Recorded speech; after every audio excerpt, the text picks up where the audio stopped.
Good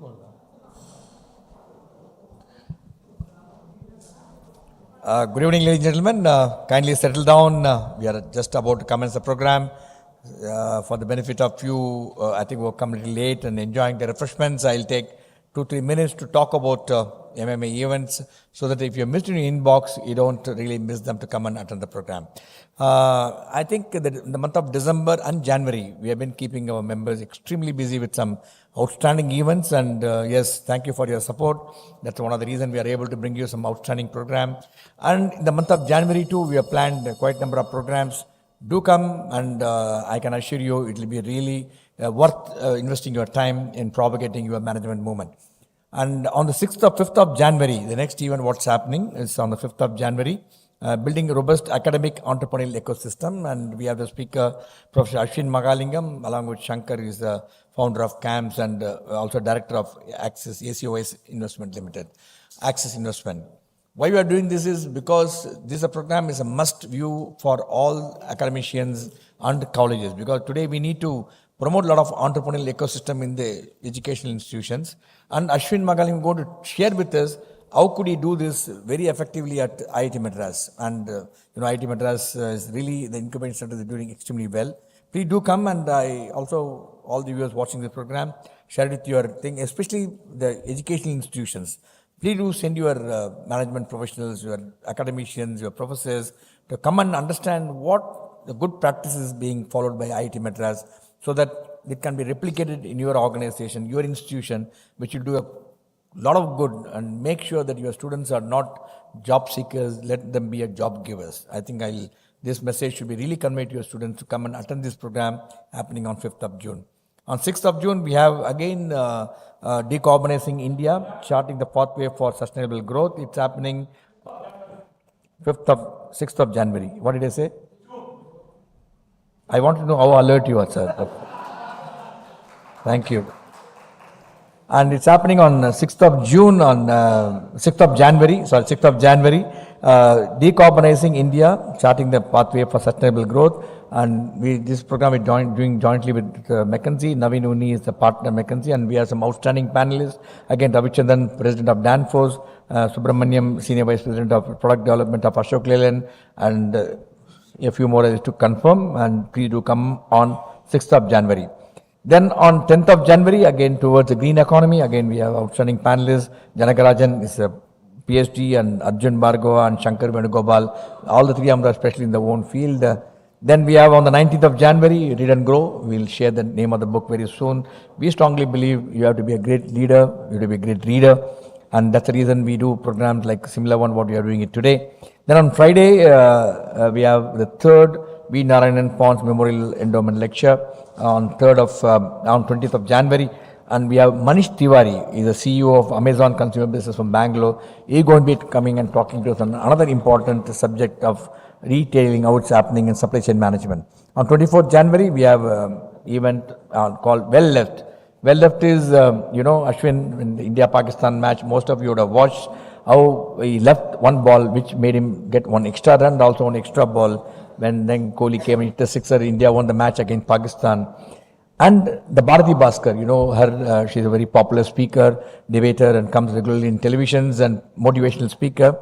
She's going to be talking to us how many a time we should just well left, leave some of the things which really impact you, and we shouldn't be bothered to leave something which really bothers you. So come and attend. Bharati Bhaskar will be talking to us in person this place.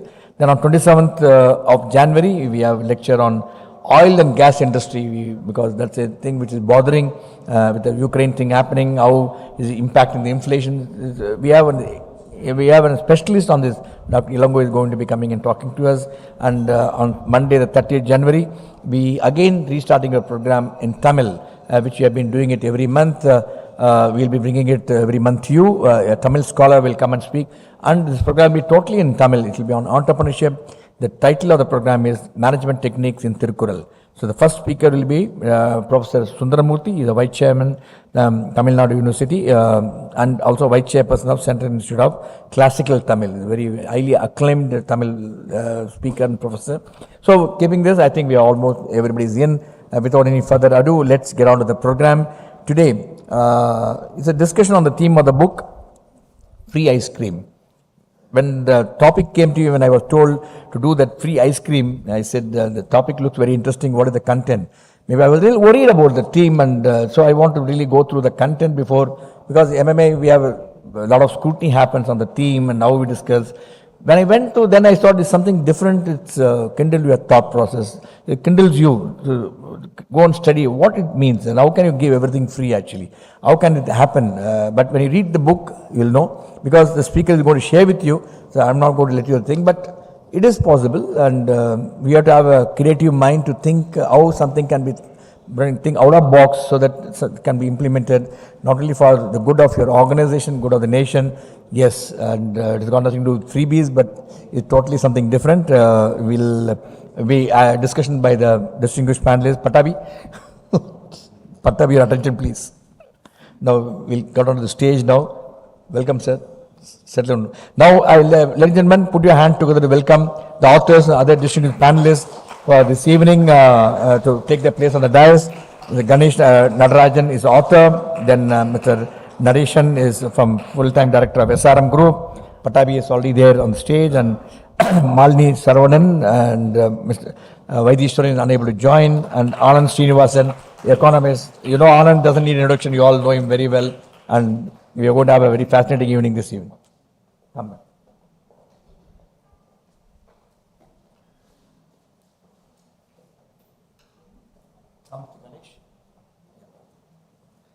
Before I will, the format of the evening is we will request the author to make a brief presentation about the book and his thoughts and what made him write this, and thereafter there will be a free-flowing conversation with the distinguished panelists here with the Q&A and maybe in a five-chat mode, and thereafter we will open the floor for questioning. If you have any questions, especially viewers watching this program online, if you have any questions, please do share your questions online, and we will be happy to place it before the speakers so that the question could be relevant to the theme of what you are going to talking. I know when a person like stalwarts like Pattabhi and Anand Srinivasan there, a lot of questions will come towards talk. No, we'll discuss only today the thing what is happening. But before I will request Ganesh to make the presentation, let me briefly have the privilege of introducing each one of the speaker briefly. Ganesh, he started his life in Naval, a small town in South India, and over the 2 decades, when you take your place, make a round of applause to our distinguished author for this evening, Ganesh. Over the last 2 decades in Australia, he has upskilled himself to the present level where he is considered to be one of the leading practitioners in the domain of physical asset management. As a part of his consulting process, he also gained good understanding of each of the business sector industry that he engaged. This experience really enabled him to write the book, what he has really brought us some of the concept in free ice cream. He has provided physical asset management and technical consulting service to factories and facilitated in a range of industries such as mining, mineral processing, utilizing. And this is one thing we all should know, that if the profession where you really train doesn't really matter. If you have a passion, you will exceed and excel every profession you go, and Ganesh is one example for that. Very warm welcome to you, sir. We are eagerly looking forward to hearing you this evening. Then we have Nadesan. He is a full-time director of SRM Group, and he is a full-time. He is also a qualified MBTI practitioner, a certified executive coach, and certified emotional intelligence, and also a PG diploma. He has a master's degree in commerce, specializing in banking and insurance. Certified. He's got all the certificates what is possible. That's why he is maybe a full-time director of SRM Group, and he's also certified developing breakthrough innovations with 3-box solutions from Dartmouth College, and certificate of excellent breakthrough innovation from another institutions from USA. And he has been extremely well read person, greatly very specialized in most of the activities related to education. Very warm welcome to you, sir. Pleasure to have you with us today at MMA. Let me have the privilege of introducing Malini Saravanan. She is head of HR, water and effluent treatment in L&T Limited. She's over 25 years of experience. Currently is working in Larsen and Toubro, the famous construction company, in water and effluent treatment IC. She has earlier worked with the Indian Express Group, Doosan Power System Private Limited as head HR. She has been awarded the Pride of Tamil Nadu Award for Women Leadership. I think that requires a big round of applause by Dr. Bhatia World Award. He has also been awarded the Best Chapter Contributor in ISTD Southern Region Conference, Bangalore during the year 2017.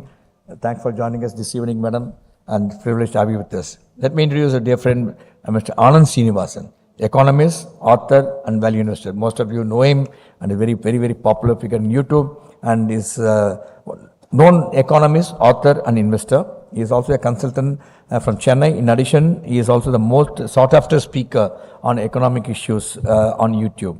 He was also former director of Prakriti Marketing Services Private Limited, and very versatile personality. I had the privilege of interacting with him on many occasions.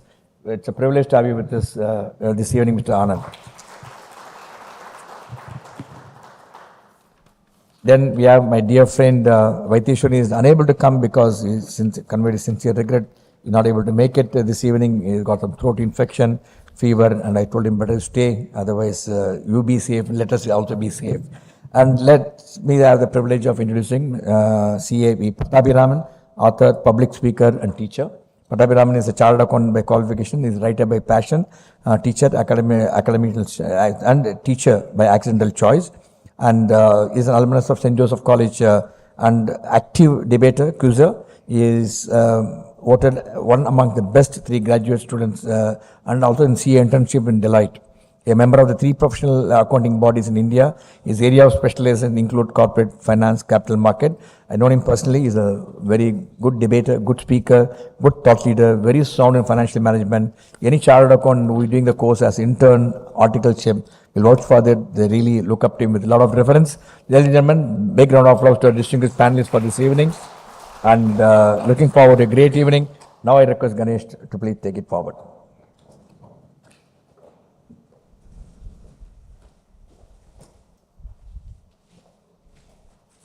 Check. Are you able to hear me? Yes. Yep. Okay. Thank you. Sorry, I just got a clicker.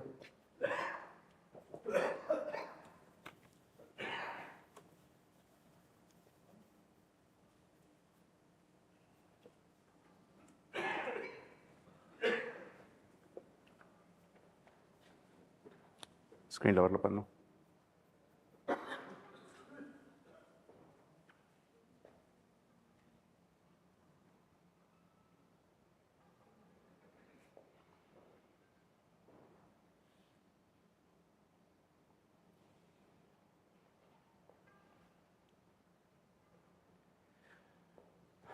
Good evening, everyone. Thank you. Thanks for coming. I've been thinking about this concept for a while, and it's a fairly unusual concept. When I talk to people and when I tell them, look, I'm thinking of writing a book, or I have written a book about how to make everything free for everyone, obviously you get this strange look on people's face. And probably the most common reaction is that, how is it possible? It is possible, yes. So today we are going to have a look at it. We are going to see what it is that we need to do to make it possible, why we need to do that, and what are the challenges that we are facing currently. So we'll just have an open discussion about it after the presentation. I've structured it in such a way that we got a panel discussion that comes up every now and then, so I split it across, and we'll take it up from there. So my only request from you is that have an open mind, because everyone will have the same question in your head: how is it possible? Right. Let's start off. So today we have a problem. The problem is artificial intelligence. All right. So in the visual, you will see there's a sword. Have a think about why we have a sword there, and we'll come to that later. All right? Just about everybody agrees that artificial intelligence is going to lead to a major job loss event.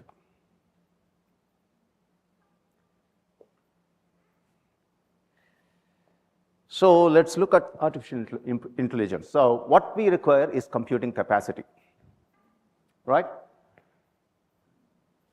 So what the pundits say is that in 2017, the best computer that we had was as good as a rat's brain. And a human brain is about 100,000 times better than a rat's brain, right? And we got something called Moore's law. Moore's law says that our computers get better, faster, twice the capacity every 2 years. So what happens is this year we got computers of 1x power, it becomes 2, becomes 4, 8, 16, it doubles up. So we run some very simple basic Excel stuff, and we find that by 2050, we will have a computer as good as a human brain. Does it bother you? Anyone here? I would like to see some hands. Does it bother you? You got a computer that's as good as a human brain.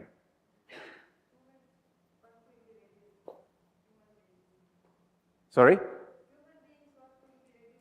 Yeah, but if it's just one computer and we got 1 billion people, it doesn't bother me, right? We don't think about it. Yeah, sure, we got supercomputers coming along. The problem is Moore's law doesn't stop. By 2083, you're going to have a supercomputer that's 100,000 times better than a human brain. Now we have a problem. Let's go back to a rat. We are 100,000 times better than a rat. How do we look at a rat? As a pest. Now, we are smart enough to understand that we shouldn't eradicate rats because it's going to cause an ecological imbalance. But we don't want rats in our fields. We don't want them in the grain storage facility because they damage and they create a problem for us. They damage the grain, right? It's our food. So we kill them. We call it pest control. In 2083, my kids are going to be 80, 81, 82 years old. Your children, grandchildren, they are going to be there, around there. You're going to have a computer that's 100,000 times more powerful than a human brain. And a computer needs energy. And guess what? 10 billion people are going to be hanging around consuming energy. If I am that supercomputer, I'm going to look at all of you as a load on the system. Maybe I'd like to optimize your numbers. Why do I need 10 billion species? And if I'm 100,000 times better than you, why do I need you? Human beings become useless. Right? Anybody disagree? And tell you what, this is not Ganesh speaking. You all know Harari wrote Sapiens, A Brief History of Humankind. Very popular book, sold in the millions. I'm borrowing the term useless from Harari. He has said this is what's going to happen to the human beings. There are people like Bill Gates and Elon Musk who come up and say, yeah, we have a problem in our hands. So what do? They're saying, oh, maybe UBI, Universal Basic Income, right? That's the idea that's been floated around for a while. For various range of reasons, that might not be the best solution, but we'll keep that aside. So yeah, we have a problem. So coming down to today's situation, what is happening today? We're not talking about 2083. Today, what has already happened? Computers, as we all know, have beaten human beings in Jeopardy, in chess, and in Go. Go is a game like checkers. Some of you might have played Go, I don't know. There's something called the Shannon number, right? So the number of possible permutations and combinations in a game of chess. In a game of chess, it's 35 to the power of 80. So no wonder chess is pretty hard. In Go, it's 250 to the power of 150. When you try it in a calculator, you run out of digits. It's huge, the numbers. Lee Sedol was the champion in Go, and Google, one of its subsidiaries, they built this computer called AlphaGo. They taught Go, the rules, they gave it a lot of input, data input, etc., etc. They prepared the computer, and it beat Lee Sedol, which was a major event in that space. What is interesting was that Google set up the next machine, AlphaGo 0. This machine was given the rules. It was given, I think, probably 1 million games, data input of whatever happened. The machine started learning, and it beat the previous machine, AlphaGo, and the whole time it took for them to prepare this machine was 3 days.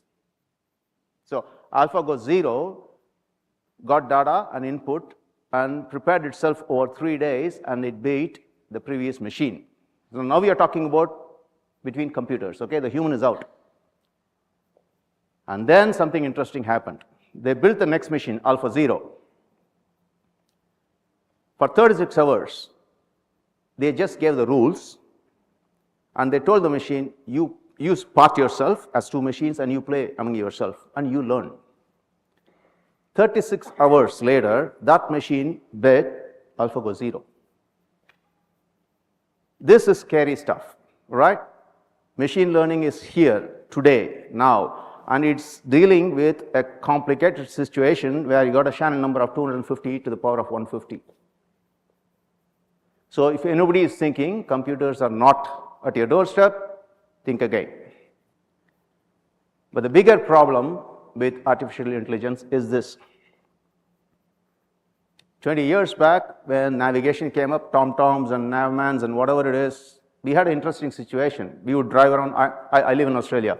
We would drive around, and suddenly you would find the machine telling you, turn around, go back, because the machine didn't know that they actually put a new road there.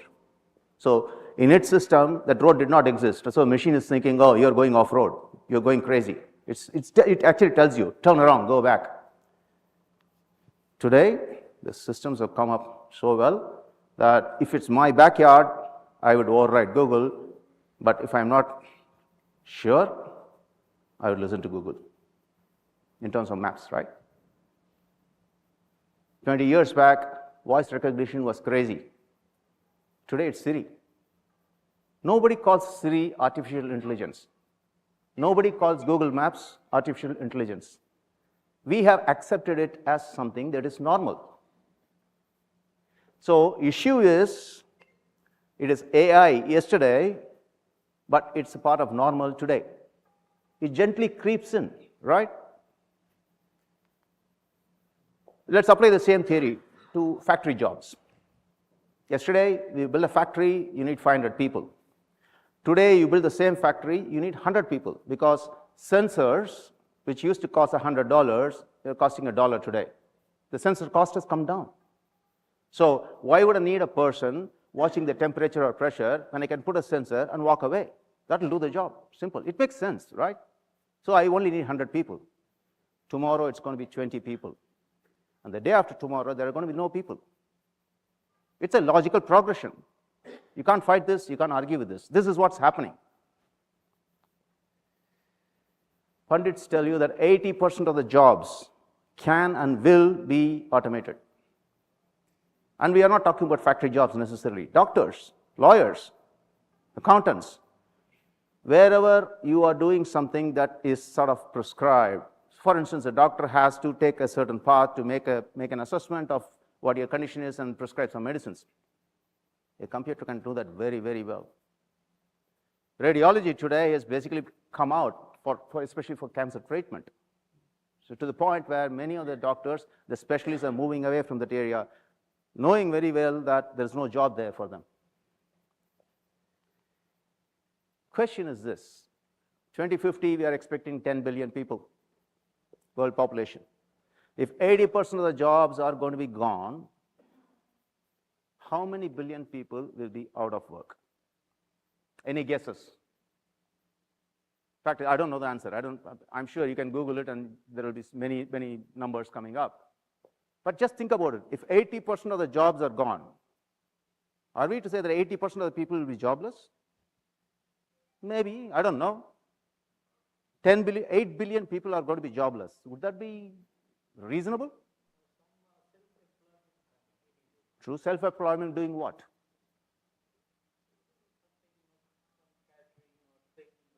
Yes, service. So you're talking about services, yes. So in terms of manufacturing, in terms of creating material things, in terms of anything that can be regulated, anything that can be done in a step-by-step process, all those jobs, a machine will do it better than yourself.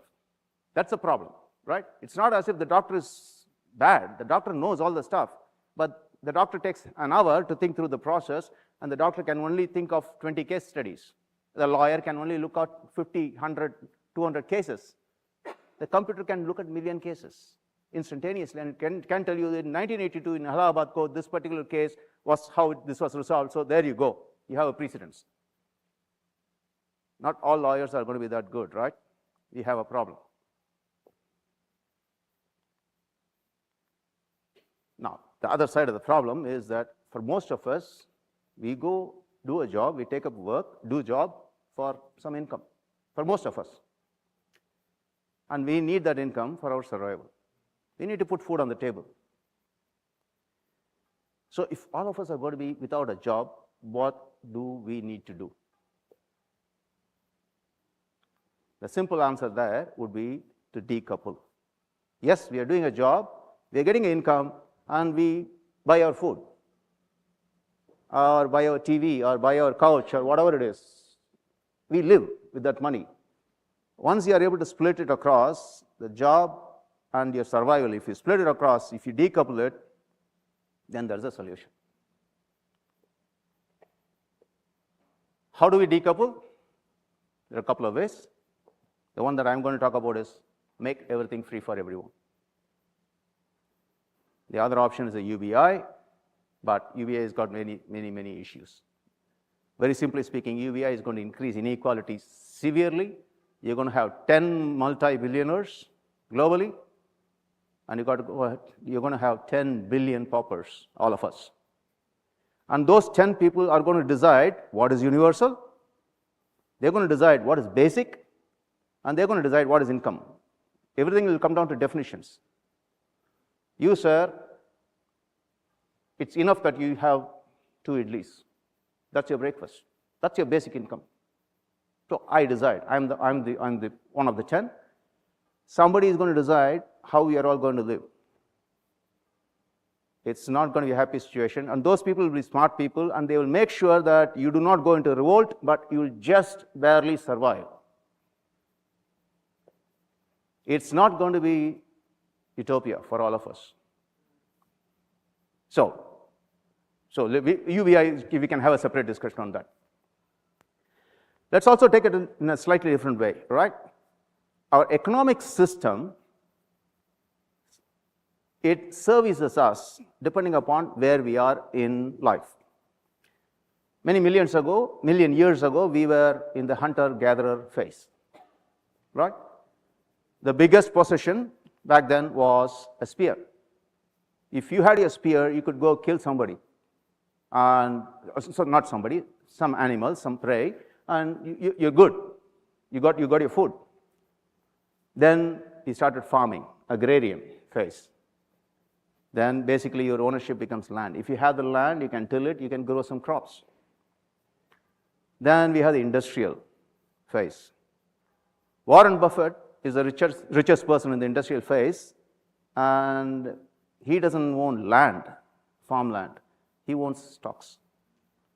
Right? Ownership changes. The nature of ownership changes. Going forward, in the artificial intelligence era, post-AI society, it will be ideas. Because there will be a machine to implement the idea. Any activity has to be done, can be done by a machine. The idea, hopefully, will come from us. Hopefully, right? Because there are others who can argue that the machines will come up with ideas as well. Then we are in a very bad situation. But as a minimum, we can, if you are hoping that ideas are going to be our forte, then at least we know where we want to go. We can attempt to. The whole thing is about survival of our species, right? Other thing is resource allocation. Agrarian economy was feudalism. Industrial economy was capitalism or communism. Please understand they are both the same, 2 sides of the same coin. The only difference there is resource allocation. In capitalism, they say it's up to the individual. In communism, they say it's up to the central planning. So there is a central planning that gives you so much, right? That's the only difference. Since we are going into a new era of artificial intelligence, it's time for us to have a new economic model. Free ice cream economy. Let's go to the panel. Who wants to start first? Please.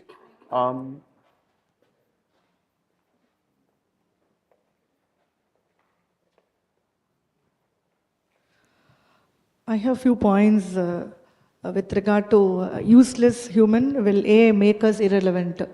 We don't have to get scared. That is my first thought process, because it is not going to happen tomorrow or next year. So it's going to happen in a phased manner. So we can be much more prepared, and we can foresee it, and we can plan for it. That is number one. Second, going by the book, whatever I have read the book, sir. Going by the book, as part of the book, which is free ice cream, the first one is creation of power plant, solar power plant. So I am going by your book, sir. Yes. Okay. So it is and then it starts with minerals industry and metals industry, like that actually, and then agriculture, other industry. So it is not going to happen all of a sudden, this AI. It is going to happen in a phased manner, industry-wise. First will be the power sector, and then further on. That is how it is. So we don't have to be scared. Third, despite artificial intelligence coming in, still human beings plays a significant role, because they are the one who can be more creative, more innovative. That is a third point. Fourth, which I wanted to emphasize, is tomorrow we will have probably today, like sir was mentioning, from 500 we have gone down to 100 people. Probably tomorrow, maybe after 5 years or so later on, we may have working along with the human beings actually. Okay. So it's like a code. I mean, one would be the staff, physical human, actual human being, another will be the machine would be working alongside. The only thing is they will not have fatigue, they will work round the clock. That's a competitiveness will come future. The book made me to think that way, sir, actually. That is actually true. It happens right now. Yes. So that is one. And another thing is, if people, employees or human beings, they have a competitive advantage. They create value. They add value. They create differences in the people, in the society around. It's like, instead of knowing just being a civil engineer or mechanical engineer, just knowing only their subject would not help them to grow forward, moving forward. They have to have multi-dimensional, multifunctional knowledge they should have. So if they have all these things, I don't think AI can make any kind of an impact. Yep, thank you very much. So the question is, will AI make us irrelevant? That's the question. Irrelevant, yes. Okay. So as Malini said, I don't think it would, because the creative aspect of the human mind is still going to be with us. Now what AI can probably do is fuzzy logic. I mean, they can, like your washing machines and your AC and TV, they can sort of, tell you find out how much of dirt there is in the clothes, and then try ascertain how much water to use. Then you can use machine learning. That is, even doctors can use that, or marketing people.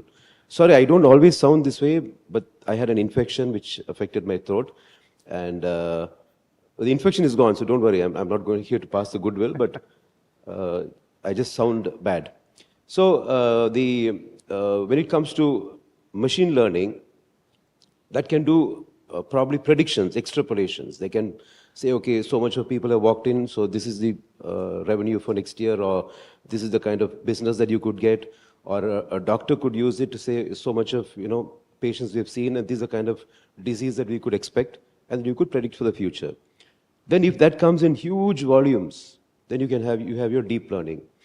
Now, a combination of fuzzy learning, deep learning, machine learning, and sensors and various things forms the robots.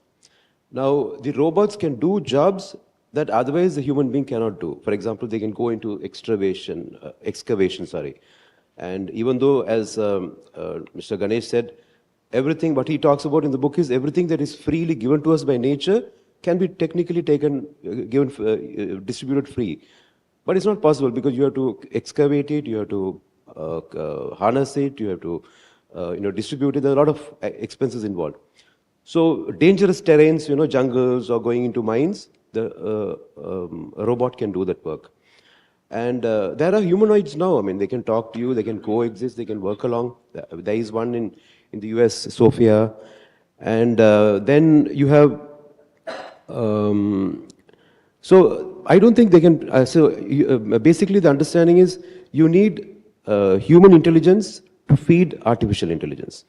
So when he spoke about this 80% of the people are going to be unemployed, that's not true because you can actually apply the Pareto principle here.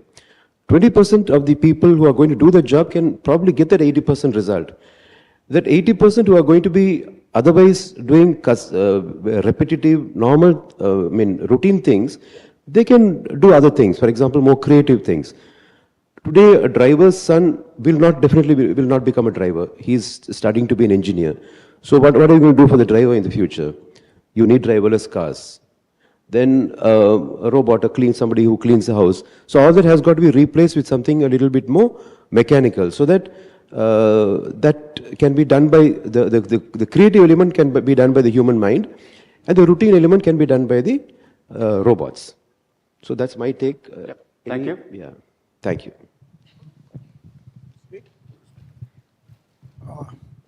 I'll focus on the AI part.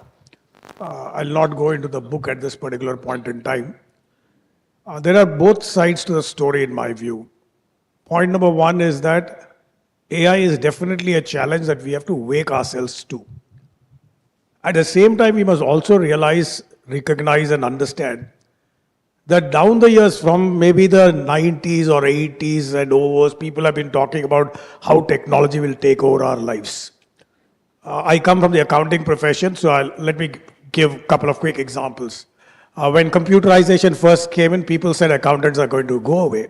Accountants did not go away anywhere. Only accountants who did not embrace technology, they disappeared perhaps. I'll give you a more current example. Lot of the work, lot of audits that happen today, thanks to AI, has actually made people do better audits. They have made people do significantly better audits. Instead of spending 15 hours of time, you spend a lot less time to do the same quality of work. What I'm trying to say is that we need to look at AI as a tool that helps us. The challenge from AI is again significant. I'll also tell you from the world of writing. I do a lot of writing, so I will give you an example. There is a software that is called Grammarly. I started using that in 2015 or so. It does a remarkable job in terms of cleaning up your spelling. It's nothing like, it's not like MS Office's spell check. This is world class.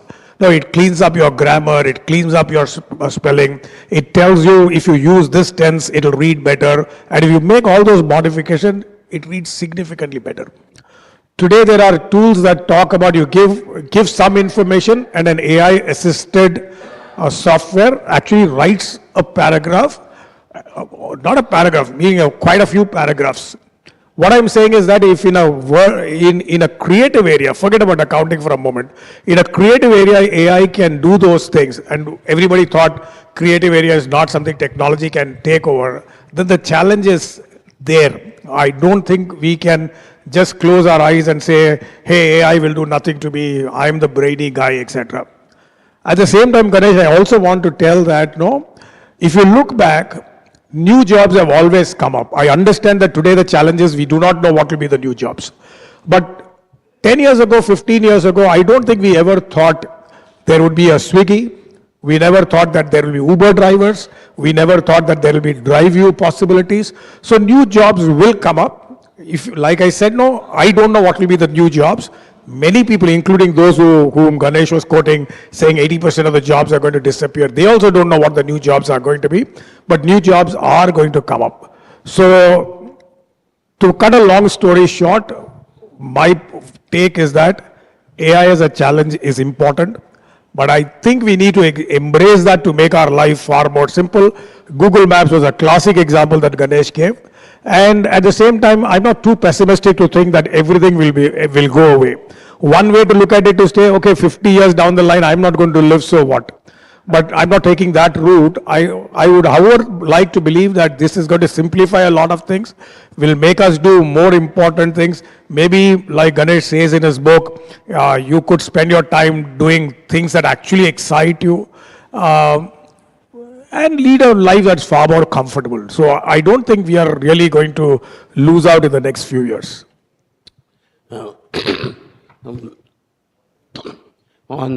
First, let me just talk about AI. This book is all about science. So there are two distinct sciences in our life. One, we have physical sciences. What is physics, maths, chemistry, computer science, electrons and photons. And then there is what is called as social science, philosophy, economics, and those kind of things. This book talks about natural sciences. The end point of natural science is Heisenberg's principle, that you do not know the position and the velocity of the electron at the same time. And that's where social science begins. So, but we are not talking much about social science now. The limitations of AI as it is today is it can, if the rules are known to you, then you can program a computer to do anything. But most situations in life are when you do not the rules, people don't play by the rules. So that is 95% of the situation. Nobody plays by the rules. So what AI will reduce it is when people play by the rules. Let me take an example of a recent test match. And I was listening to Ashwin speak. Cricket, most of you will know cricket here. The challenge in playing on a fifth-grade track in the subcontinent is not that you cannot play a spinning ball. The idea is to pick which ball will turn and which will go through straight. Most of the wickets don't go to the ball that turns and jumps. Most of the wickets go to the one that goes straight through. The idea is you don't know which portion of the pitch the ball will bounce, and then it will turn or it will not turn. You play for the turn, you go straight, you're out, you're dead dodo. If you have analyzed all the Indian wickets, that's how it fell. And he made another important point as a bowler, which no batsman could do. On the 35th, the Kukura balls that were played in Bangladesh were all fake balls. They were not the original Kukupura balls. He compares the Kukupura ball in Australia and the Kukupura ball in Bangladesh. He had the insight that 35 overs down the line, that ball is going to do nothing. He tried telling it to the video analyst who comes from Coimbatore. He talks to Vikram Rathore, who is the batting coach. He talks to the great Dravid, who is a great batsman himself. Nobody takes him seriously. He describes that day very funnily. And then he talks about getting into the pool and talking to the two Bangladesh guys who says you are dead. Nobody in Mirpur wins after losing the toss. But again and again he says, there is something wrong with the ball. AI, if you had gone by AI, Mirpur, Bangladesh should have won with the quality of bowlers they had and the way the wicket was changing. The only difference was that Ashwin knew that at the end of 35 overs, the ball is going to do nothing. I can play it either on the front foot or on the back foot because the ball has become as soft as sponge. And he says that AI will not help you play on a fifth-day wicket. AI will help you play in a T20 test match, T20 match. Life is not about T20. Life is all about playing test cricket. We have to play 80 years. There is a book called Decision Making by Gary Klein, which is, he talks about how to make decisions. And there this AI comes. He talks about chess and Go, which he also talks about chess and Go here. In that chess game, there is Judith Polkar, a friend of Vishy Anand, and she wished him on his birthday. You wished him on his birthday, and in that, on the same day she wished him. Judith Polkar was the first girl to beat a men's grandmaster. Now, what they did with her is, they made her sit in front in a cafe and was in Paris, and the bus would keep going around. And she had 2 seconds to watch the board of the chessboard on a bus, and she would just note down the points and say, this is the board piece. She did it 10 out of 10. 2 seconds. While somebody was in a conversation, the bus would go through. She was not told when the bus would go through. She made the points. Then what they switched is, there is a set piece, the rook cannot be in certain places. If you know chess, this is a pattern in which this piece can be in this place only. They broke the rules, and she could not guess the patterns. So whatever little AI we know today, or we'll know till foreseeable time, will make it easier to decide on repetitive patterns. Whatever manufacturing is repetitive can be broken, like Henry Ford said, is nothing but a flow line. And you can keep like a baggage thing, and it will keep on working. You can reduce the pace, but it will not work in places where you cannot break it into decisive patterns, where you have to make a call that the ball is going soft on the 35th over.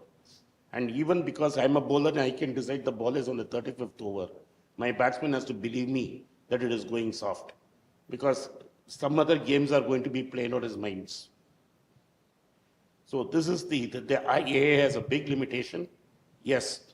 Now, I agree with him and most people that 70% of us are, more than 70, I'll say 95% of humans are in trouble. Why? Because our attention span has come down. We cannot watch anything for more than 5 minutes. I've seen that. We used to, I don't know how many people can sit in a movie anymore, especially the younger ones. Everything is 5 minutes, 2 minutes on TikTok is 1 minute, YouTube is 1 minute, Shorts is 1 minute. The attention span of people has been lost. If you lose attention span, you lose the ability to gain knowledge, which I found very funny. And if you have followed my videos, the standard question I ask any computer programmer is, who founded C? And the answer I get is Balagurusamy. Okay, it's shocking that a computer science graduate cannot tell me who founded C. I have even more shocking news for you. No physics graduate who's passed BSc, who's come to me for interview, has been able to state Newton's 3 laws properly and explain what is Newton's 3 laws. So, if you choose not to study properly, if you don't study for knowledge, if you study to pass exams, AI will kill you.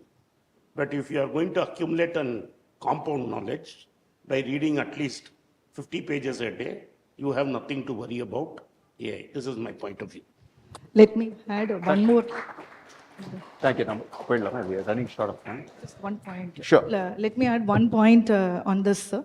AI can provide meaningful data analysis, predictive analysis, but human beings are required to look at those predictive analysis and also to understand human emotions, human behavior, and given business scenario and provide right decision making.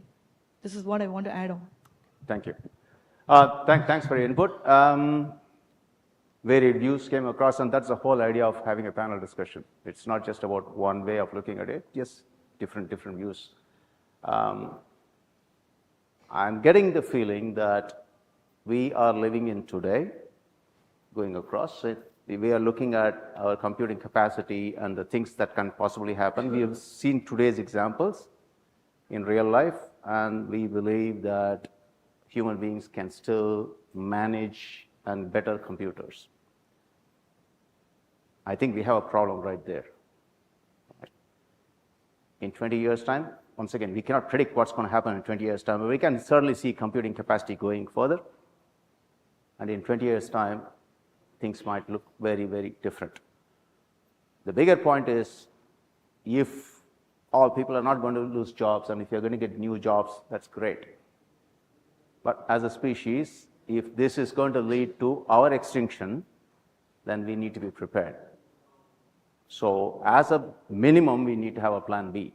Plan A might be, yep, nothing's going to happen, we are going to be absolutely happy, we'll go, great. Plan B needs to be, if that doesn't work for us, what are we going to do? Because by then it's going to be too late, right? Let's move on. Let's go into some basics. Why do things cost money? Anybody? Any of the young people out there? Why does anything cost money?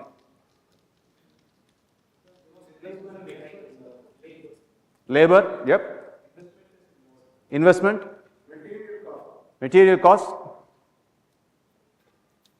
Anything more? Utility. I think we captured most of those things. Yep. Yep, that's it. But why does something cost money? So I am going to start a bakery, all right? I'm going to make bread. I'm going to need flour, I'm going to need a baker, I'm going to need oven, and I'm going to need energy in terms of gas or electricity. So I am going to be paying for raw material, labor, machines, and energy. These are my costs input. And as a business owner, I want to make a profit. So let's say raw material cost me 10 rupees, labor is 10 rupees, machines cost is 10 rupees, and energy cost is 10 rupees. My cost base is 40 rupees per loaf of bread. I'd like to make a profit and add another 10 rupees to that. So I'm going to sell my bread for 50 rupees. Fair enough? Now, if I am a not-for-profit organization, like MMA is, I can give away the profit. So I can sell the bread for 40 rupees. I'm not taking the 10 rupee profit, all right? I'm just covering my cost. 40 rupees is my cost. I'm giving it to you for 40 rupees. I'm covering my cost. All good. If I focus and if I start reducing my cost further, then I can make it cheaper. So we realize that the 4 cost inputs, if I start reducing those cost inputs, I can sell it to you for 35 rupees, 30, 25, 20. Yep. As I keep getting better on that space, one day I can sell it to you for $0, make it free. So progressively reducing cost can make it less expensive. And when we totally eliminate the cost and not have a profit, I can sell the bread to you for $0. No, 0 rupees. How do we make it happen? That's a question. So we looked at the 4 cost scenarios. Let's look at the energy cost. If you look at a solar panel or a wind farm, let's just take those as energy generators as an example. Let's focus on clean, green energy. It's fully automated. There's no labor to run it. The labor cost is eliminated. Correct? Now, we can talk about maintenance today. Yes, there is some maintenance cost today, but 20, 50 years down the line, we'll have automated maintenance machines that will do all of that. We don't need labor on that. There's no energy needed to run a solar panel. It's just sitting there taking the sunlight. There's no raw material required for a solar panel, which is going to cost you money because it's free. Sunlight is the raw material. It takes the raw material and it converts it into electricity. Are we getting confused here or are we okay? Yes? We are coming to that point. Yes. We still have a machine cost. So when you're looking at those 4 aspects for energy generation, the first 3 we can say, yep, I can take it off. The 4th remains. Right? You still have to pay for putting your solar panel up or making up your solar farm or a wind farm, right? So the initial capital cost, somebody said capital cost, that is a cost, the machine cost, that still remains. Sorry? Yes, we talked about maintenance, but what we are saying is today, yes, maintenance is a cost. Tomorrow, like solar panels gather dust and they need to be cleaned up on a regular basis, etc., but tomorrow we might have automated brushes that actually clean it up. Tomorrow being 20, 50 years.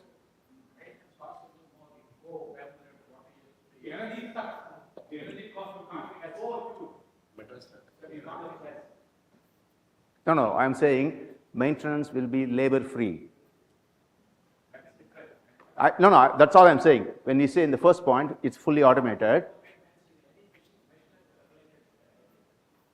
Okay, we'll take it offline. Yeah, I've been doing 35 years of maintenance, industrial maintenance. We will talk about it. Let's look at the labor cost. Right? We talked about it. Automation, yes. Artificial intelligence, robots. Automation will happen, there is no turning back. If you think we are going to go away from that, it's not going to happen. Automation is here to stay. Newer factories will have less and less labor, and they will be progressively, fully, totally automated. And it will be a major job loss event. So we had a discussion about this. The third cost aspect is the raw material. Now this one is interesting. Let's look at the situation. If you want to make a shirt, cloth is the raw material. If you want to make the cloth, cotton is the raw material. There could be various other variations, but simply speaking, correct? If you want to make bread, we looked at it, you need flour, and to make flour, you need wheat. A hammer requires steel, which comes from iron ore. If you're looking at a plastic bottle, you need plastic beads, blow molding, and that comes from petroleum. The interesting thing is all of these are classified as primary raw materials. They either come from a farm or a mine. The iron ore is sitting there, we dig it out, we smelt it, we make steel, and then from there we make a hammer. Okay? So, to make raw material free, you need to go to the primary raw material and make that free. So, you start from there. The first process, as Malini stated earlier, there is a method to this madness. You start at the primary raw material and you make that free, and then progressively you move up the chain. And of course, you need free energy and full automation all along the process. And that might not be there today, but in 20 years' time, yes. The last one is the most interesting one. How is a machine made? Let's look at your fridge. It's got some steel outside, it's got some molded plastic inside, it's got some polyurethane foam inside for insulation, and it's got a compressor which is mostly steel, copper, and various other metals. So machines need metal, or made of metal, and there is also some plastics and synthetics in machines. The issue is this: we need machines to make machines. So you all heard of the classic chicken and egg scenario. So the solution is pretty simple. What we do is we borrow the first machine. So think of it as a 3D printer. We borrow the 3D printer, we give it the necessary raw materials, and we make another 3D printer out of it. And we return the first 3D printer back.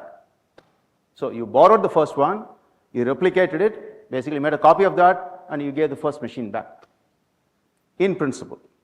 So if you want chicken and egg principles, you get a rooster and 10 chickens, and you run the chicken farm for 6 months, you have a lot more, you return the first ones. Now you got your own chicken farm, you got your own hens, and you can keep growing this farm further. So let's look at how is this going to work, right? So let's get more granular. Let's take a simple example, which I did in my book. Ice cream requires a factory. Ice cream requires milk, cream, and sugar as raw materials. So milk processing, to make cream, you need a factory, a dairy processing facility. To make sugar, you need a sugar mill. And sugar requires raw material. As we go up, sugar requires sugar cane. To make sugar cane, you need energy, you need water, you need fertilizer, and you need farm equipment. And you need factories to make all of those things. Now, what is interesting is that once you have the infrastructure to grow sugar cane, you also have the infrastructure to grow rice, wheat, grass for those cows, or any farm material, produce. So you solve one problem, you solve multiple problems. You've taken one whole area and you solve that problem by making those factories, fully automated factories, work for you to make the sugar cane. So let's go through that in some detail. So the first, obviously, looking at the factory on the left, the blue dotted line, the one on the left, everything is not free. The things on the right are going to be free, okay? So we have, number one is the primary factory. We borrow the metals, we borrow the plastics. and we borrow the energy and we start making machines. So once again, for the younger crowd, look at it as a 3D printer. So first 3D printer makes multiple 3D printers or multiple factories. And in this example, I said, okay, we make 2 factories and we return the first factory, right? So now this factory, the remaining factory is ours. And with this, our own factory, we start making solar panels or wind farms or whatever it is that we want to make. And they start generating electricity, and we start using that electricity in our own factory for the fries factories, what we call the shuru factories. And any excess generation of electricity, we pay back our debt because we have been borrowing energy till now. So now we have a machine making factory and the electricity is free for us. The next step is in our factory, we start making mining machines that are fully automated, that use our own energy to operate. So we got free energy and we got a free machine, mining machine, which is fully automated. So we eliminated the energy cost, we eliminated the labor cost and the machine cost at this point in time for mining operation. They're going to dig the ore out. And we're going to do the same thing for a smelter. A smelter is a place where the ore gets melted and we extract the metal. So at this point, we have our own metal. We start using our own metal for any further development. And any excess metal that we produce, we repay our debt. And the next one is plastics, and we do the same thing. We have oil rigs, our own oil rigs, and we have our own petrochemical complexes, which will take the petroleum and we will convert it into plastic beads. So we start using our plastic, our own metal, our own energy. We got our own factory now. It's all free. Going forward, this factory can produce whatever we want for free. So what do? We build a pumping station. Maybe we build a desalination plant to get the necessary water for the sugarcane farm. We build a factory to make fertilizers, and we use those fertilizers for our sugarcane.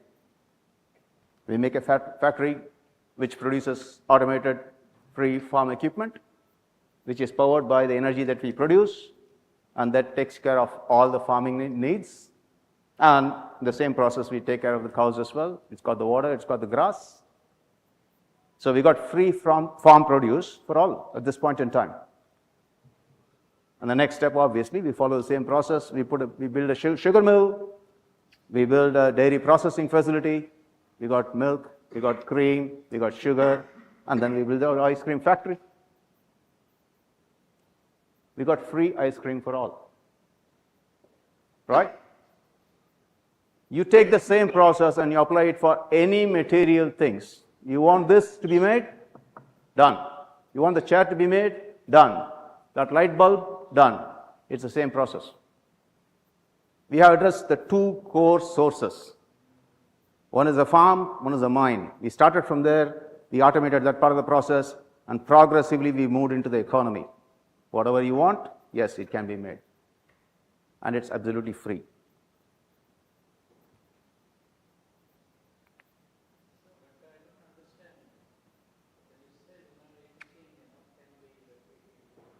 Yes? Yes? So basically, I'm borrowing the first factory that makes all the machines necessary to replicate that factory. Then I can return the first factory. So, but you don't take into account only for the risk factors, natural calamity or anything which destroys the whole thing. Then what? If it destroys, if it destroys, we'll make one more. That's it. What is stopping us? There's nothing stopping us. If you can make one, you can make 100.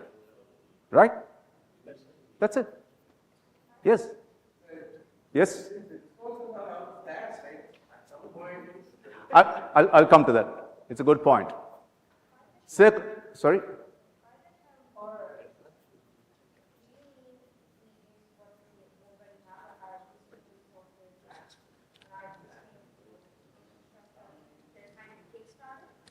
No, I'm talking about two slightly different things. When I say borrowed, I'm trying to phrase this in the current economic model, which is if you go borrow something from the bank, you got to return it. If I go and borrow your machine, I got to return it. I'm phrasing it in that model. So just to explain the process, right? Strictly speaking, you don't have to return it because if everything is free for everyone, why do you need to return anything, right? At the end point, we make everything free for everyone. That factory is also free. I borrowed something from you, true, but it's a free factory. I can return it to you or I can just leave it there, it's free. You got to think slightly different. I'm not going there yet, but it's just an explanation, right? The point over there is very valid. The key is circular economy. Okay, so I'll talk about that very shortly. Now, the one more thing about how it will all work is the price contract. As a part of in the book, I've written about this. I said, okay, if everything is going to be free, how does it work? You got the smelter, he's got the mine, he is digging the ore out, he being the DAO, the organization is digging the ore out, and they are willing to give it to you for free, provided you process it and whatever metal that you produce, you give it to somebody else for free. Pro rata. So if your business has got 4 input costs and this organization is giving you the raw material for free, then the raw material cost, that particular raw material cost for you is gone. Right? You're running the smelter and he is giving you raw material for free. You might still have energy cost, you may still have a labor cost, other things. But whatever you are getting for free, pro rata, you need to give out for free.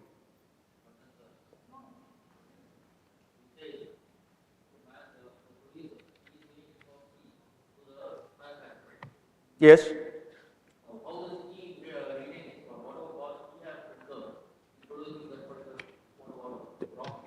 No, so this is what we talked about, isn't it? We talked about how mining becomes free because basically we take the mine. I'll come back to that. Yep. The key, yes? The role of skill may vary from one process to the other. The role of The skill, yes? So maybe one process may require only a lower level of skill, the other may require a higher level of skill. You're talking about the human skill. Human skill? Yeah, human skills. Okay, so we are talking about all of these factories being totally automated. Humans don't come into this way. The labor cost is gone. The skill to even design the process. Yes, to design the process. From plant to plant. From mining to manufacturing to, yes, it will vary, yes. It's talking about workmanship. Right? If there is a skill change, then definitely there is a value for it. Okay, When so, the skill doesn't have a value, yep. then as you said rightly, the raw materials can be given to It's a good point. Actually, in the last slide, I've got one metric that I'll just show you. It's called enterprise value over revenue for various organizations across the world. I'll just talk about it very briefly because some of the processes, mining as an example, has been done for a long time, right? So that particular metric will come at 1.5 as compared to a more complex, innovative, creative process, which will come up at a 6 or 7. I'll talk about it. Yep. So I understand what you're talking about. Farming and mining are one of the oldest professions in the world. There are others. Okay, let's not go there. But those have a very low, that particular metric that I'm talking about, times earning metric, right? So the contract that I'm talking about is if I am giving you something for free, I expect you to do your process and give it free further down the supply chain.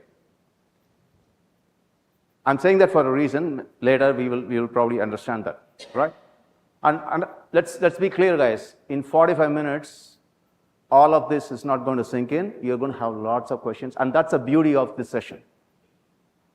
When I'm closing, I'll ask you to actually go and do some more research and read this book, and most of the answers are there, but they'll be short and sweet. And then you can always ask the question, how is that going to happen? And we have to write another book, right?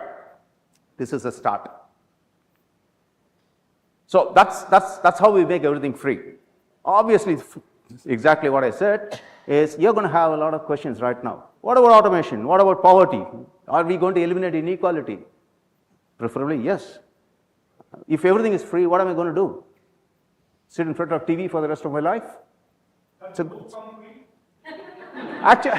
Actually, sorry, just borrowing it.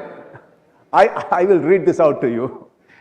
This is interesting because this is one of the most popular questions I've ever come across. Every second person asks me the same question. So I said, if everything is free, why not this book? This is in the back cover, right? Alice asked in a tone of great curiosity, this book will be free when you have made everything free. It's your responsibility. But you need to read this book today to make everything free. And if you won't need this book when everything is free. Now, isn't that ironic? That is just my little Lewis Carroll thing. So lots of questions. All I'm saying is that have a read, buy the book. I'm not selling the book here. Don't trust me. No author has ever made money out of books. that's a fact. Yes, we got forums. There are shorts. We are looking at the publisher is with our publisher. We are looking, Sundari, the publisher.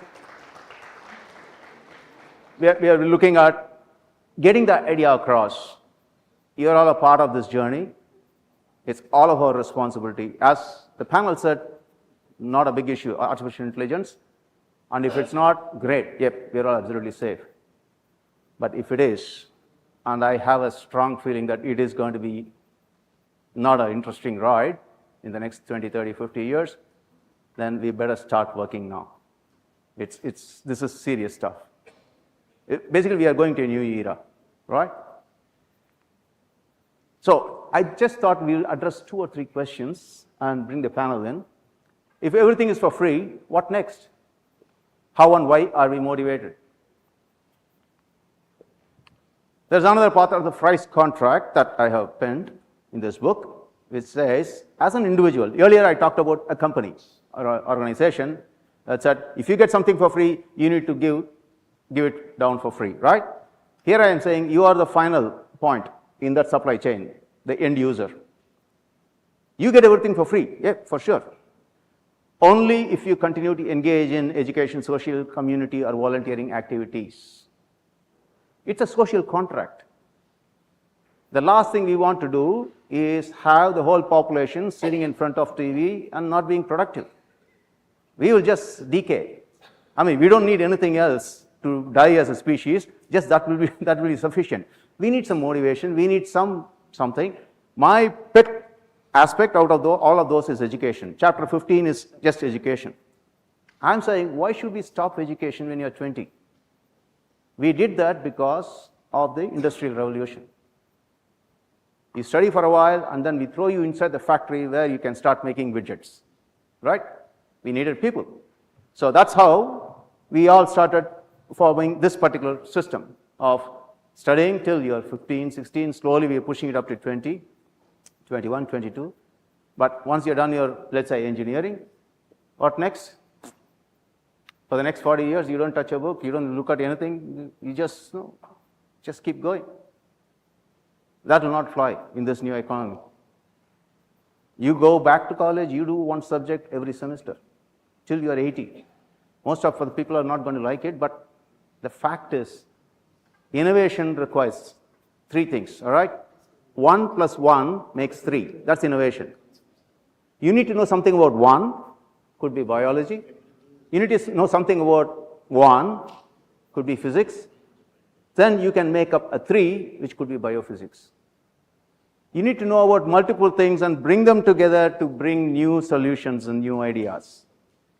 And that's not going to happen if you don't educate yourself.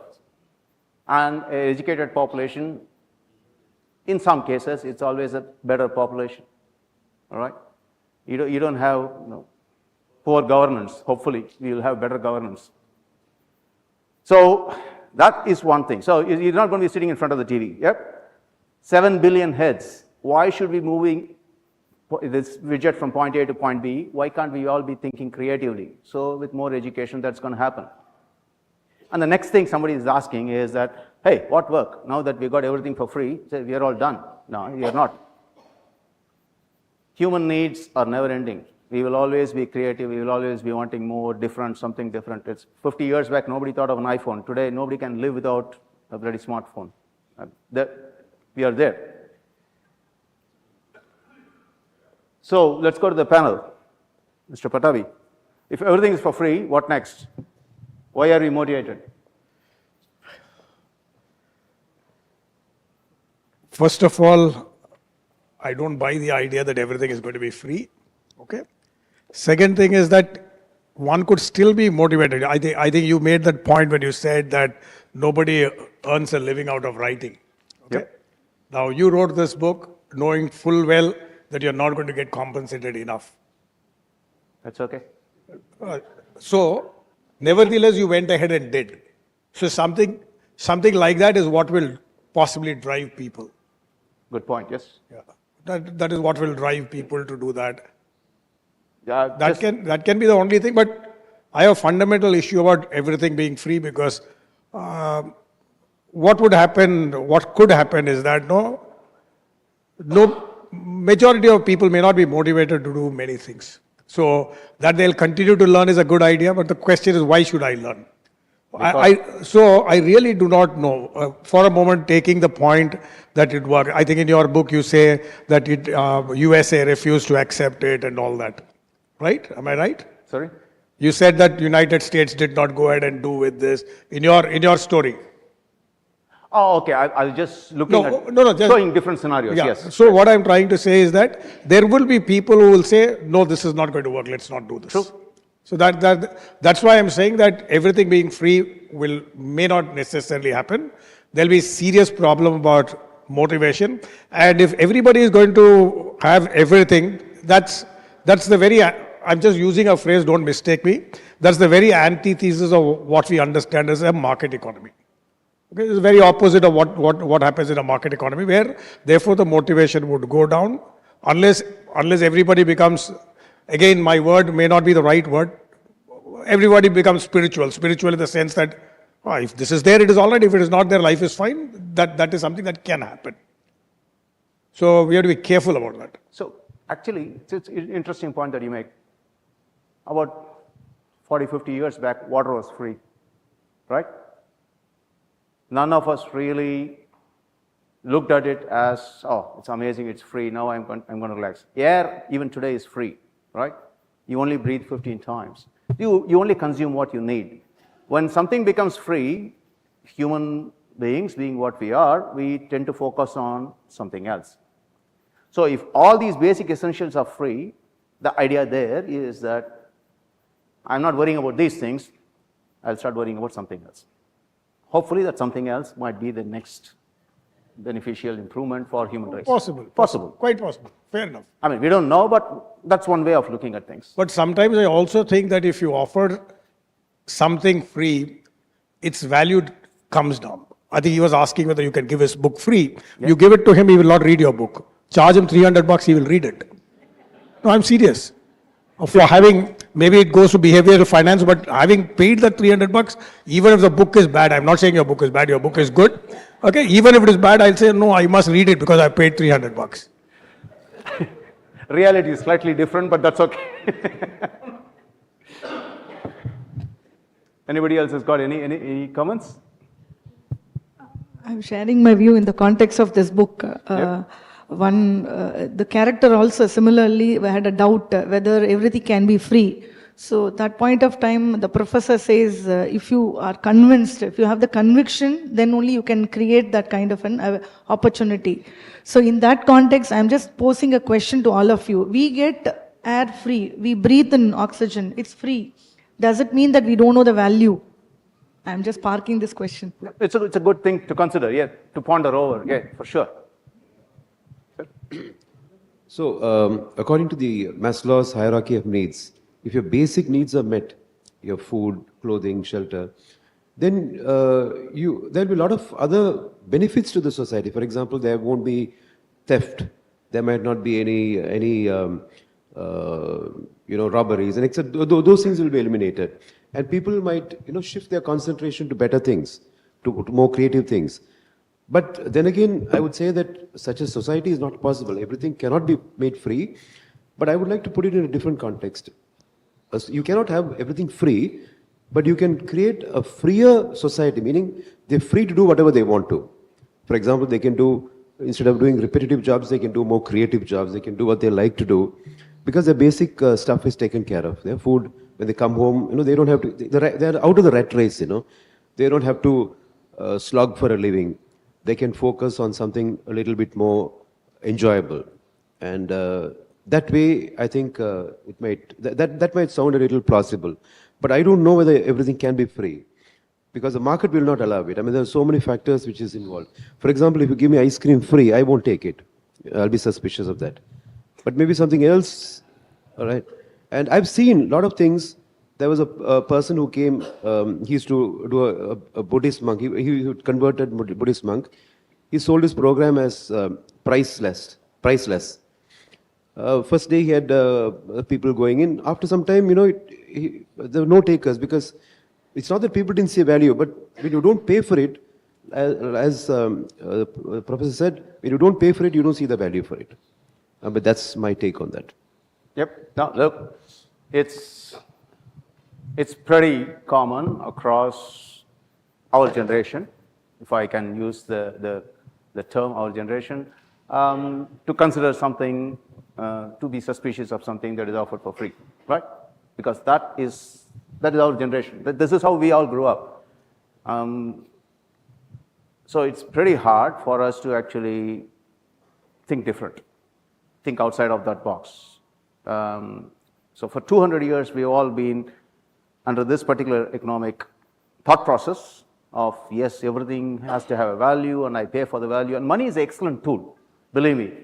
Barter system was painful. I'm sure it must have been extremely painful. When somebody invented money, that was perfect, right? But that belonged to a particular era. The only point we are trying to make is that, hey guys, we are moving on to the next era, and that solution might not carry us through. So we better start preparing. So, because we're running short of time, I'll just very quickly take. Yes, sir. Sorry. See, a society without motivation will not survive. It may look whatever Pattabhi sir and Ganesh have said is altruistic. Let's look at the Parsis.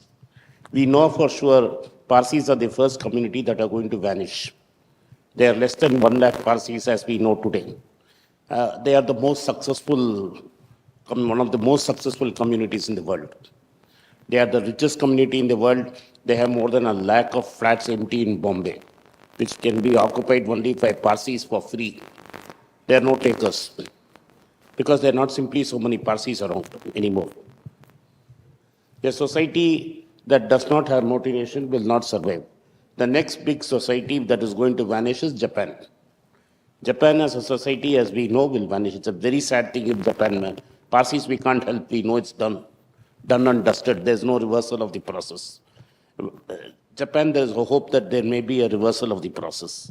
The collapse of Japan is an economic collapse, a social collapse.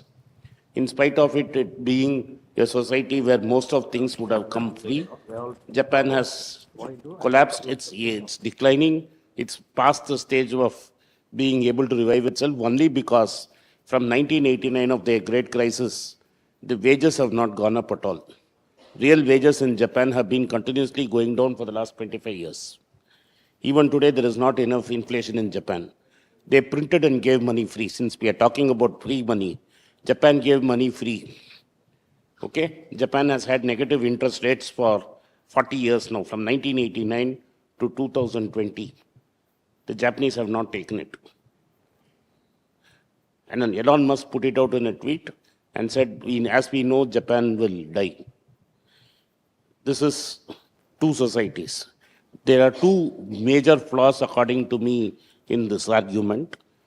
One is a deeply philosophical one, which is a root of Eastern philosophy, is the difference between Buddha and Shankara. These were the two ancient philosophers. Today it's very popular to look as religion, but it's actually philosophy. The philosophy of Buddha is you can eliminate desire. That's what he's trying to say.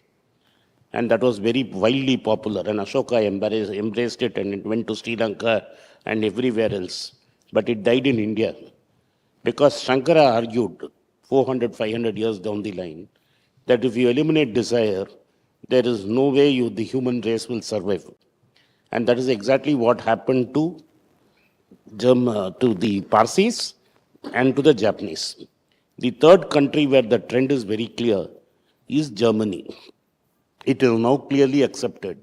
In 10 years, there will be less Germans than what they were in 1950, immediately after the massacre of Second World War. Imagine, Germany lost nearly 30% of its population in World War II.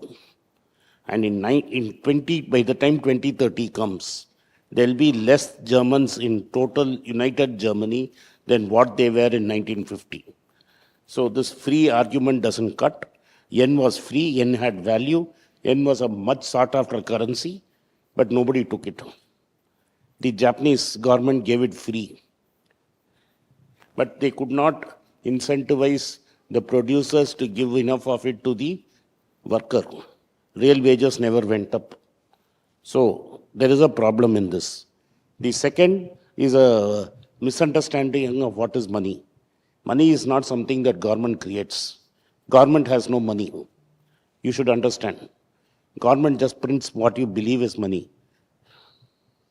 Okay? We believe that there is a common belief among even educated people that the government has reservoirs of money and it just can keep doling out. What you have to understand is, every year, whatever is the exercise in the budget is you have to balance between what you get and what you don't have. Continuously for 80 years, all nations except Singapore have been creating money and you have devalued it. Nobody invented money. The world was running free for a long time. The problem that one of the gentlemen there pointed out is money is nothing but a storehouse of labor. I have excess, my labor is more worth than your labor, therefore you have to pay me more. And whatever money is my bank account is storehouse of my labor. If I have 40 lakhs in my bank account, it is my stored value is there. So, I will not give you my labor free. What you are exchanging between two people as money is basically labor exchange. I give you my time, you are giving me money. This is how it started. When barter system, what failed is, people felt if I had too much rice and somebody had something which I wanted badly, he would not give it to me at all. Because one was in excess supply, one was in less supply. Therefore, to balance it out, money was invented. And the original money was in all forms. In World War II, even cigarette was considered money. So money is not something that you print. Money is something all of us accept as a value inside a system. Salt was money, tobacco was money, cigarette was money, seashells was money. So it does not have to have any intrinsic value as long as people trust in it. The Indian rupee has value between Kashmir to Srinagar because people believe it and people will accept it for exchange. As I went to his home country of Australia, rupee has no value. If I bring the Australian dollar here, there has no value. So the fundamental concept of money is basically it is storehouse of labor. How much excess labor I have stored. And it is transferred, nobody will give it up all. What I will do is I will transfer it from one generation to another generation. Normally the third generation squanders labor, like what all his father's labor was squandered by Anil Ambani, or Vijay Mallya squandered Vittal Mallaya's labor. It is nothing but storehouse of labor. Just because I have enough for myself, I will not give it free. Ratan Tata is also not, today is his birthday, God bless his soul, but he will not stand around and distribute the profits of Tata companies for free. There's a Tata Trust, he doesn't take it for himself or his family. But there is a Tata Trust through which he will decide to what he will spend it on. That choice is money. So, Nobody will give, the operator of the machine is not going to say, thank you very much, I have got my money, please give it. Because I did labor, yesterday's labor is in my bank account. I didn't want to spend it. Today I have come out to work, I need more money for my today's labor, I will be in the account. I have much more money than what I require, I will pass it on to my son, or pass it on to my daughter or niece, nephew or anybody. Just to make a point, because to make sure that world is not so altruistic, the Tatas have also brought their next generation into the family. For a long time, people thought Ratan Tata was the last Tata. Ratan Tata did have a brother who ran Trent and Lakme Trent. He had 3 children, and those 3 children have been for a long time working within the Tata companies. They have been elevated into a trust right now. So finally, however altruistic you are, blood is thicker than water. So these are whatever he has presented is an engineering argument. Yes, it's a scientific, that's what I said, it's a scientific argument. But science itself is a creation of social science, is what I think. René Descartes said, I think, therefore I am. So to think, you need a human. Science can only take you so far. Thank you very much.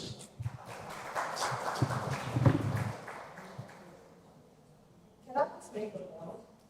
With all due respect to all the panelists, I think the focus was on the current economic model.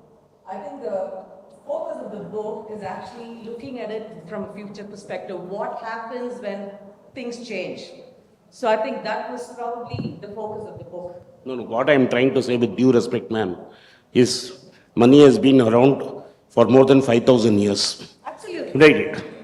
So interest as a concept of lending and borrowing labor is 3,000 years before Christ. Men like Jesus, if he existed, or Muhammad the Prophet, have said usury is banned and money should be made free. In fact, even today, a lot of Muslims believe that Sharia compliant finance is a big thing. But wait, so let me please.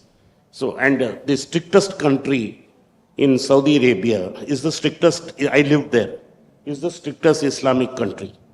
They went to help a fellow country, Pakistan, and issued what is known as the Sushuk bonds or Shuk bonds. Pakistan is also an Islamic country. These Islamics are in trouble. Saudi Arabia has more money than it requires for next 100 years and is floating on oil. They wanted $1.5 billion. If you go read the contract on an interest-free loan given by Saudi Arabia to Pakistan, you will understand why in 5,000 years it has not changed in spite of Prophet and Jesus. And don't worry, if humans survive for 5,000 years. If you are satisfied like in Germany, you are not going to produce. If you don't produce, you will not survive. If the world does not have a fertility science, if the world does not have a fertility rate of 2.1, you are finished. Right? In Tamil Nadu is in that. I'm coming, why go there? Come to Tamil Nadu. I have argued this several times because I worked on electoral rolls in Tamil Nadu. Tamil Nadu's average age is not less than 25. The biggest voters in Tamil Nadu are between the age of 35 to 45. Tamil Nadu's the state of Tamil Nadu is now like Western democracies. You are not as rich as Western West, but you are aging as fast as West because simply we have stopped producing. In the sense that the average couple produces only 1.5 childs. So what happens with progress is you don't need that people will go out of jobs or not that. As you get more progress in life and you start thinking children as liabilities instead of assets, the race itself will vanish. And that's what happened to the Parsis. Why people produce more children is, one is infant mortality, and every child was an asset would bring more money to the family. The moment you had to educate a child, the child became a liability. So you produce, my grandfather had 6 children. My father had 3, I didn't have any. But I do not know anybody in my family, in my immediate friend circle, who has 6 children. And maybe if I search my entire contact, I can find one with 3 children. So what happens is, the moment the child became an asset and I have to spend 1 lakh a year to educate him, you stopped at 2. That 2 has become 1 because I don't want to, today you have a concept of DINKS, double income, no kids. So the society's greatest danger is not going to come from artificial intelligence. society's greatest danger is coming right now in front of you with the Parsis and the Japanese and coming to Tamil Nadu is simply because we don't want to have enough kids, because there's no motivation. That it is happening in Germany, it's also happening here. I may not be, definitely I will not be around to see that, but it is a path which cannot be reversed. Thank you. Yep. Thanks for those comments. I'll just close it with one comment and then I'll ask. Let's keep this in mind. We had the panel clearly talking about some of these aspects, especially about money, which is a very good point, right? Money equates to labor, as Srinivasan said. In the new world, labor is going to be extinct. Machines are going to be doing the manufacturing. So money goes out of the equation, right? Today, yes, I'm getting paid for my labor. Tomorrow, for many of us, our labor will not be valued. A machine will replace you with free energy.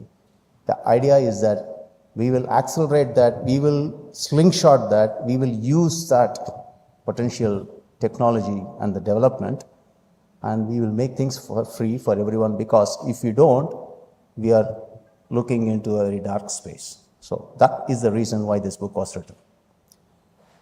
Thank you very much.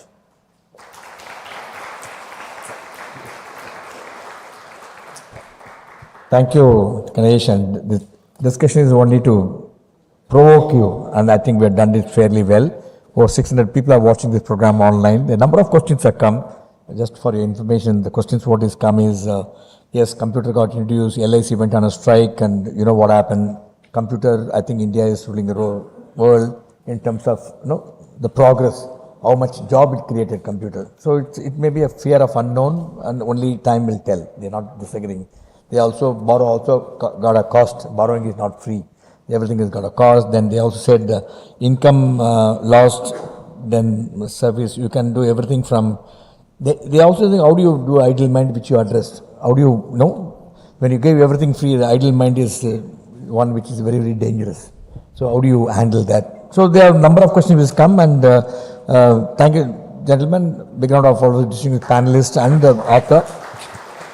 The objective of this talk is just to provoke you to think something different out of box. That's the idea. And yes, it may be acceptable, it may not be acceptable. And the jury, the panelists gave a lot of points and counterpoints. The idea is to you go back more wiser, start thinking how can you do something which is that's why in MMA we don't give anything free, but everything looks free in MMA actually. So that is how we are all functioning. Again, big round of applause to Ganesh for bringing out the thought. And can I call the panel step forward for that?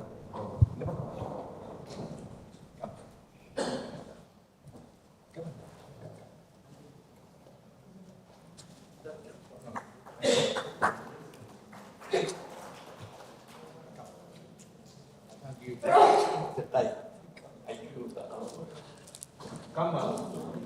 Hang on. Come at the group.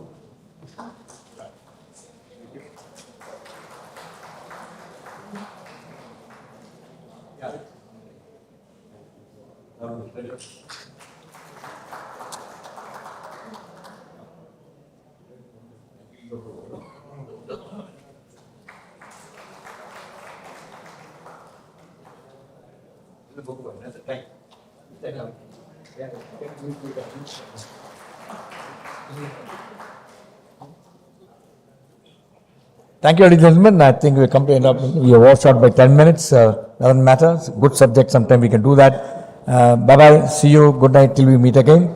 Thanks, Ganesh, once again for choosing MMA to come and discuss the book. Yep. We really appreciate it.